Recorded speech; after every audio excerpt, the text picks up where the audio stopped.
A lot of buzz about Brad Stevens, of course, who made hay with Butler before he went to the South, going back to the Hoosier State. A lot of buzz about this. First of all, Hench, from a Celtics fan's perspective, how say you? I mean, the big question, everybody's like, should he do it? Should he, you're really going to leave the NBA to go to college basketball? To your point, is his job that secure after this season if they finish as a 6 or 7 seed?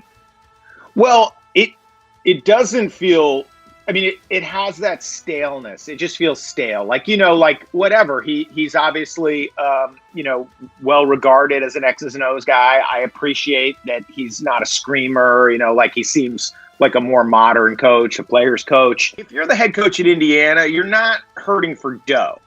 I don't know what your portfolio is. I don't know what your real estate, but like you got money. And I just think, Nick Saban obviously is sort of the best example of this. Like, it's just a better life. It's just a way better job to coach people who make less than you.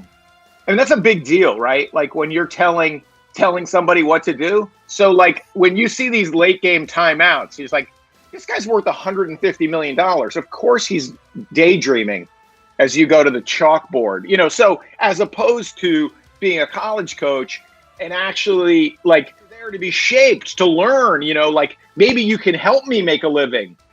So yeah, I think that the quality of life thing is a no-brainer as a coach if you have one of those good gigs. Brad Stevens would have to, I'm not saying it's impossible he would do it if the team is really on a downward trend, the Celts, but Brad Stevens would have to quit to do that, right? He would have to say, yeah, I'm not going to be around for the playoffs, fellas. Goodbye. I'm going to Indiana, because the Hoosiers aren't going to wait out the Celtics departure from the playoffs to make a hire. They're not going to hire somebody on July 1st or whatever.